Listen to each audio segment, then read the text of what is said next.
Namanya Raden Yono Cahyo Dimejo. Panggil aja Yono. Lirikan matanya emang gitu kok, jadi tenang aja, udah nggak gigit. Cuma kadang dikejar warga karena dikira ngecek gelut. Yono bekerja sebagai buruh pabrik bagian tekstil makanan di perusahaan keripik tahu.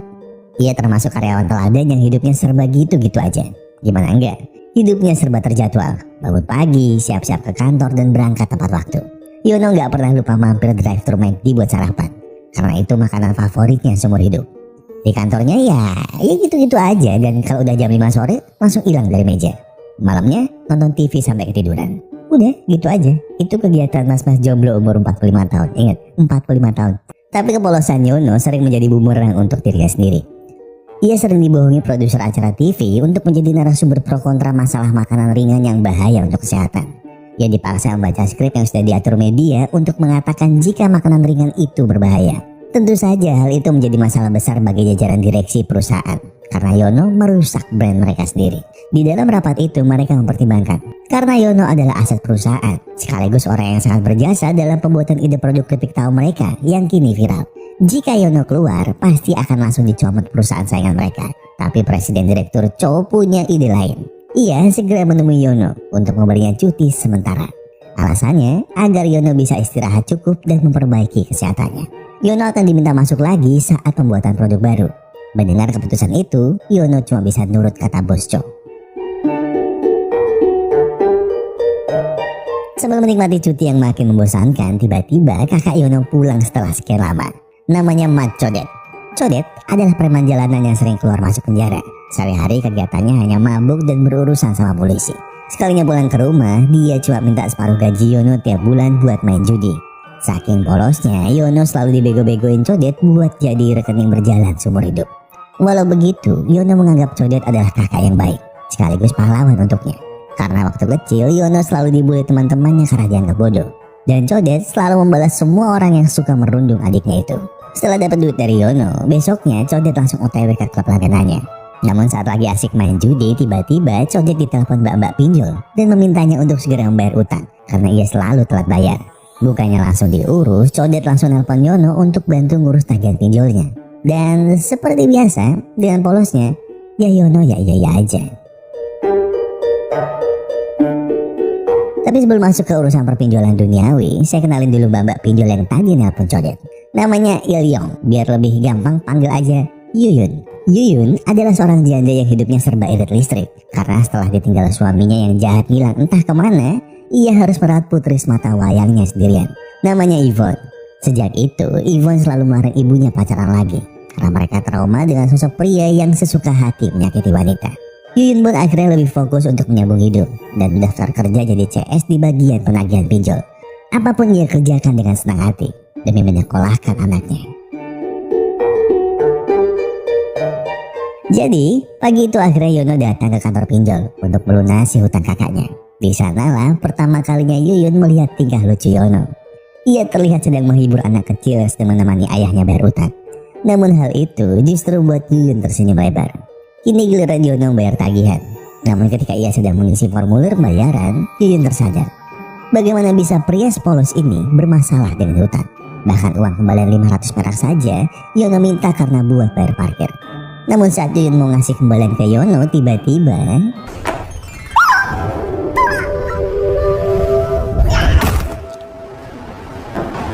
karena bingung harus ngapain, Yono pun langsung menggendong Yuyun untuk mencari rumah sakit. Namun karena boyoknya nggak bisa berbohong, alhasil Yono kehabisan nafas dan pingsan bareng. Mereka pun akhirnya terbangun di unit gawat darurat sebuah rumah sakit. Namun saat Yuyun mengambil HP Yono untuk menghubungi keluarganya, ternyata di teleponnya cuma ada satu panggilan darurat, yaitu tukang nasi ayam keliling langganannya. Lama setelah siuman, Yuyun berterima kasih pada Yono dan mengembalikan dompetnya karena tadi buat bayar rumah sakit. Tapi Yono malah nagih buat balikin uang rumah sakitnya. Yuyun hanya tertawa sambil bilang ia akan mengembalikan uangnya karena ia tahu Yono bukan pelit tapi sangat polos. Walah Yono mbak-mbak buat dibayari malah buat cari duit meneh. Sebagai ucapan terima kasihnya, Yuyun mengajak Yono untuk makan malam makanan bergizi. Sesampainya di restoran, Yuyun ingat tadi di rumah sakit dokter bilang jika Yono kekurangan gizi. Ya Allah, bagaimana tidak, selama kerja Yono cuma makan McD. Sebenarnya yang membuat Yono suka McD hanya karena drive-thru itu menyenangkan. Selama ini Yuyun sebenarnya pengen ke drive-thru McD, tapi karena tidak punya kendaraan, jadi ia hanya melihatnya saja. Yuyun pun punya ide, jika suatu hari ia ingin punya kedai gimbap drive-thru, karena memang drive-thru sangat menyenangkan. Tanpa terasa mereka saling mengobrol banyak hal. Saking senangnya Yono sampai.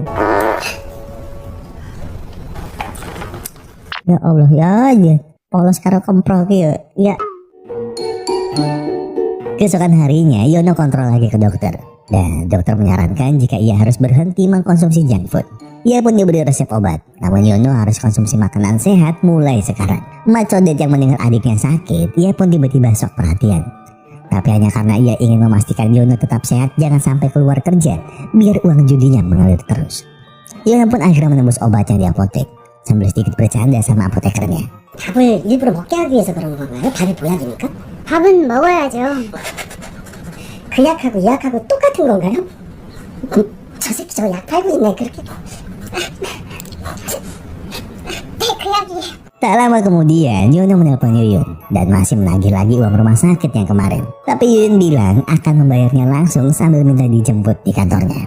Setelah sampai ternyata Yuyun sengaja pura-pura nggak bawa uang lagi dan mengajaknya makan di rumah Yuyun. Mendengar itu, ya Yono cuma salah tingkah karena izin. Lah, dengan saking polos dan bodohnya, setelah sampai di rumah Yuyun, ia tak berani masuk ke rumah sebelum dipersilakan masuk. Yuyun pun segera membuat masakan spesial yang tentunya penuh gizi dan tentu saja penuh kebahagiaan. Yono menikmati makanannya dengan sangat nikmat. Akhirnya, ia bisa makan makanan rumahan seenak ini. Ia maklum, selama ini kalau di rumah, Yono cuma bisa masak air biar mateng, sama bikin teh anget. Ya itu pun juga yang paling pol ya itu. Yuyun pun punya sebuah ide agar Yono tak lagi makan junk food dan Yuyun juga tidak lagi makan sendiri. Jadi setelah ini mereka akan makan tiap malam bersama. Sebagai gantinya, Yono akan mengajarkan Yuyun menyetir mobil. Sebuah malam penuh kepolosan. Hingga saat mau pulang, Yono malah bayar oleh Yuyun pun hanya berkata jika Yono sangat lucu. Iya bener Mas, Yono lucu banget. Mendengar itu Yono nggak tahu kenapa hatinya geli. Seakan ada yang bergetar tapi bukan kursi pijat. Yuyun pun tak langsung menolak uang Yono begitu saja, dan justru mengambil kembalian agar Yono merasa dihargai. Yuyun pun hanya tertawa karena baru kali ini ia melihat pria lembut penuh kepolosan. Dan entah kenapa ia percaya bahwa Yono tak akan pernah menyakitinya seperti mantan suaminya dulu. Ia hanya tersenyum lebar sambil melihat Yono pergi terbirit-birit kegirangan. Yon. Namun itu sangat berbeda jauh ketika anak Yuyun pulang. Ia heran sejak kapan mamanya nyalain lampu dan AC. Dia pun langsung marah ketika tahu jika mamanya baru saja kedatangan seorang pria.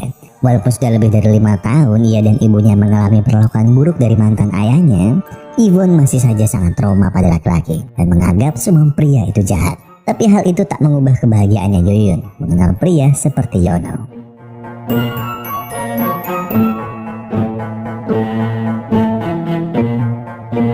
Sejak hari itu, Yono dan Yuyun terasa makin dekat.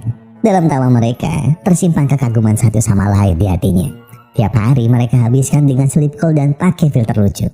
Jalan-jalan mencari peralatan makanan couple, karena mulai sekarang, Yuyun adalah satu-satunya wanita yang membuatkannya menu makanan sehat. Tak lupa, Yono menepati janjinya untuk mengajarkan menyetir.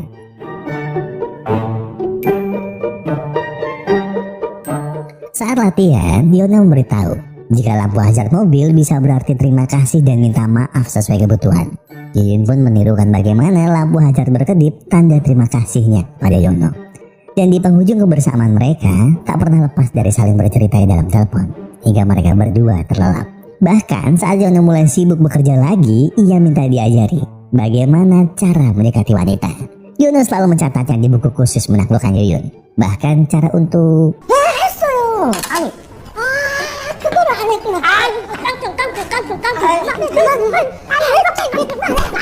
Namun sayangnya tiap kencan Yono tak bisa menerapkan contekannya dengan baik. Ya nggak apa-apa lah Mas Yon. Mengenal Yuyun adalah kebahagiaan yang tak pernah Yono dapatkan selama ini.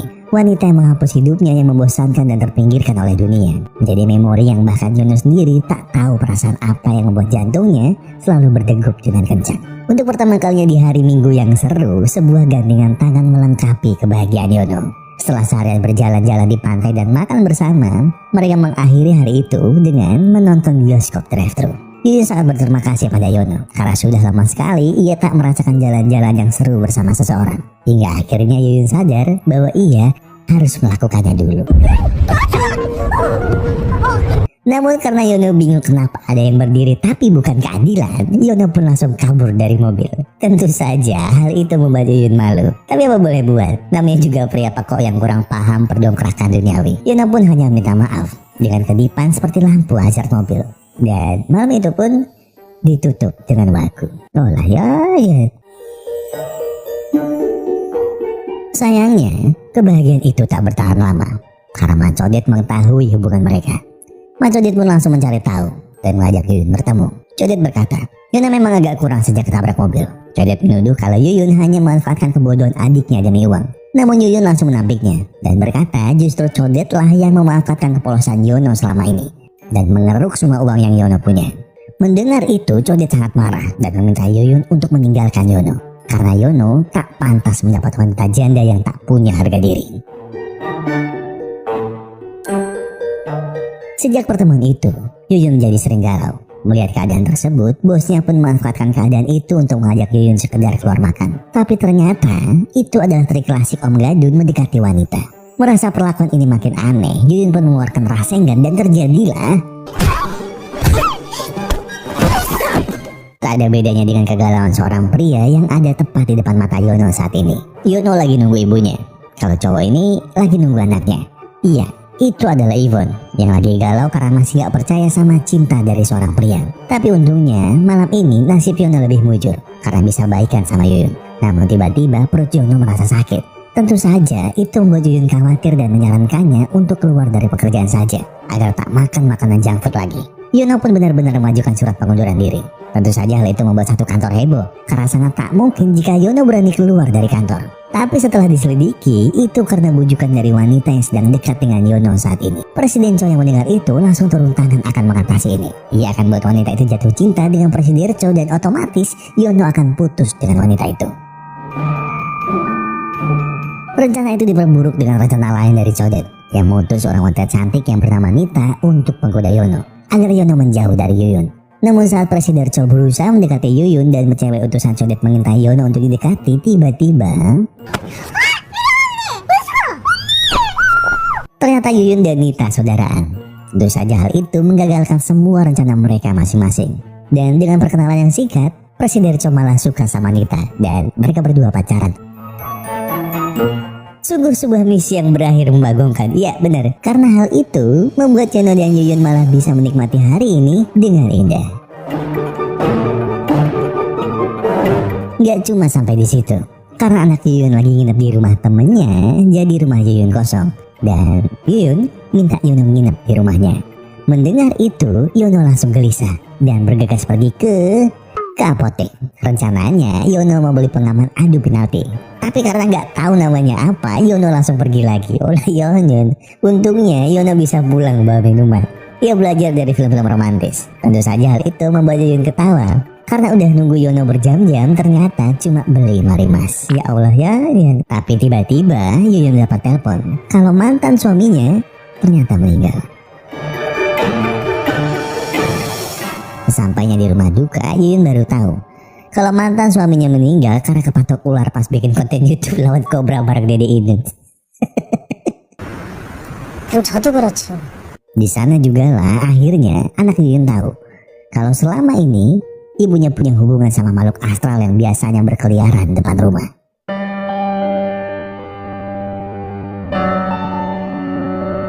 Keesokan harinya, Yono pun langsung disidang sama anaknya Yuyun.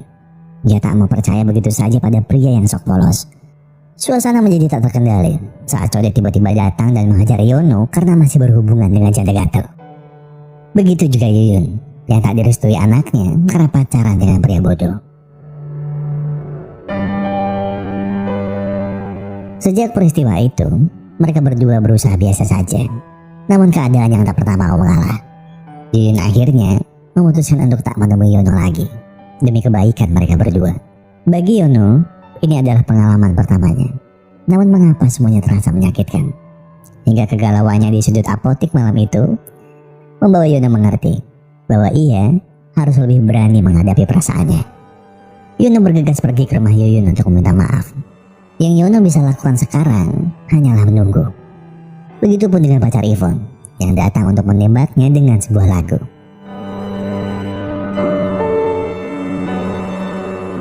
Tak lama Yuyun pulang, dan Yono tak mau menyanyiakan lagi kesempatan ini untuk mengungkapkan betapa cintanya ia pada Yuyun. Dan Yuyun pun menerima cinta Yono. Di bawah langit yang sama, malam ini menjadi saksi cinta Yono dan Yuyun yang merekah. Malam yang tak pernah bisa Yono lupakan dalam hidupnya. Menghabiskan malam yang panjang dan selimut mereka menjadi saksi adu penalti yang tak bisa terhindarkan lagi.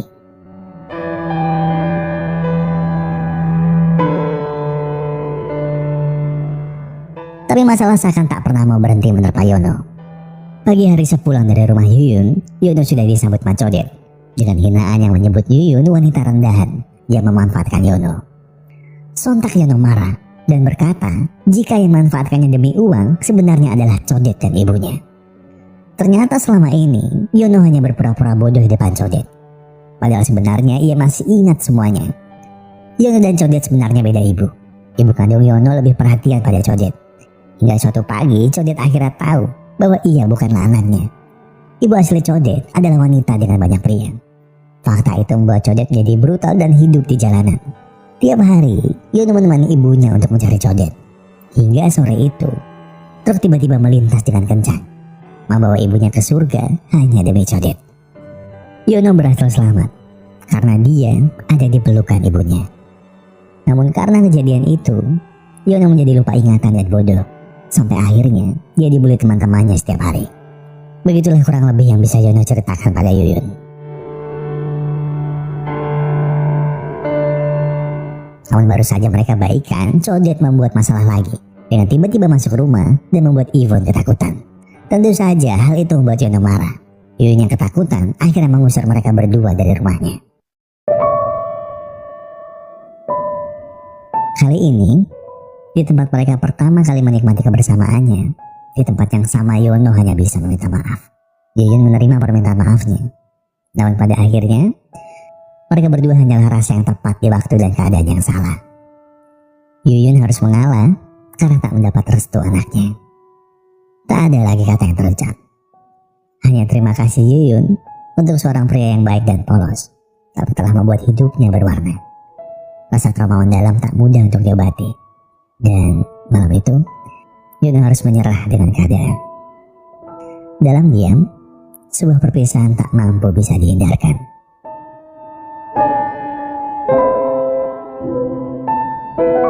Perpisahan itu hanya membuat Yono terpuruk dalam kamarnya.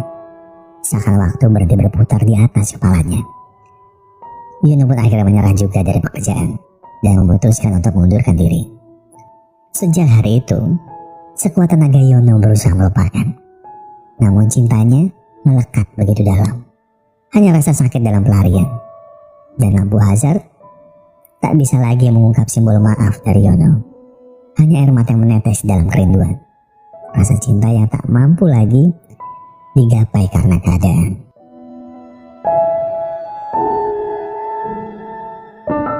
Bulan demi bulan berlalu. Sampai di sebuah malam dalam kesendiriannya, Yono ditemui lagi oleh produser acara TV. Kali ini, Yono diminta hadir dalam acara besar stasiun TV tentang tayangan yang viral tempo hari.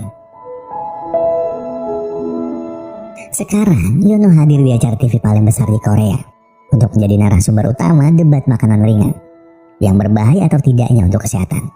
Namun saat tayangan itu disiarkan secara live, Yono bahkan tak mau mengomentari pro kontra makanan ringan. Karena itu tidak penting. Untuknya yang penting saat ini adalah Yuyun. Hanya itu yang ada di kepalanya sekarang. Orang yang membuatnya bisa hidup dan mengerti makna kebahagiaan. Dan di depan siaran TV yang ditonton jutaan manusia, Yono hanya ingin mengatakan, jika ia mencintai Yuyun apa adanya. Codet yang melihatnya hanya bisa merenungi semua kesalahannya. Ia pun bergegas menemui anak Yuyun. Codet hanya bersimpuh dan memohon pada Yvonne. Kini Codet sudah bertobat dan memulai hidupnya yang baru menjadi pelayan. Semua ini adalah salahku. Kau boleh melakukan semua padaku, tapi aku mohon berikan kesempatan pada Yono, karena cintanya tulus pada ibumu. Mendengar itu Ivan terus berpikir. Dan tiba-tiba ia membukakan tayangan TV itu lewat YouTube. Dan membiarkan ibunya menonton Yono yang mengungkapkan cintanya. Dan secara mengejutkan, hari ini Ivan memberi restu ibunya dengan Yono. Yuyun langsung bergegas pergi mencari Yono dengan mobil barunya. Hingga di sebuah perempatan, ia terhenti tepat di depan mobil Yono. Dengan cepat, Yuyun memundurkan mobilnya dan pergi menjauh. Ternyata itu hanyalah sebuah cara Yuyun agar ia bisa berlari ke arah Yono untuk memberi sebuah pelukan.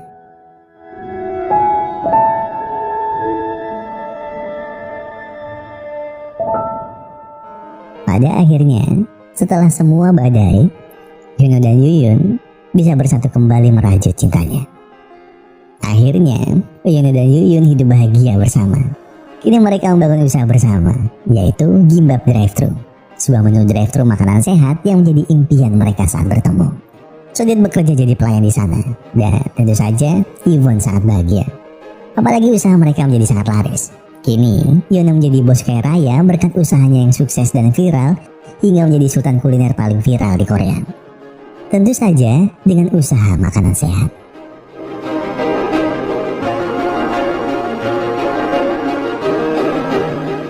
Dari film Honey Sweet yang rilis tahun ini, ya di akhir tahun ini, kita bisa belajar tentang sebuah kesederhanaan. Sebuah niat yang tulus dan ikhlas dalam menjalani manis dan getirnya kehidupan. Terkadang membuat kita sedikit merasa pesimis dengan masa depan. Namun, Yono mengajarkan kita sekali lagi tentang perjuangan yang tak akan ia sia-siakan.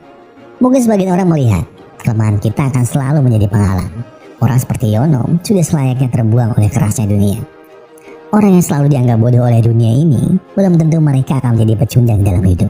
Jangan pernah memandang orang lain sebelah mata hanya karena kekurangannya, hingga kita menganggapnya sampah dan tak berarti. Namun Yono membuktikannya bahwa cinta yang tulus akan selalu menemukan jalannya. Tak peduli seberapa berat, tak peduli seberapa terjalnya kehidupan, kita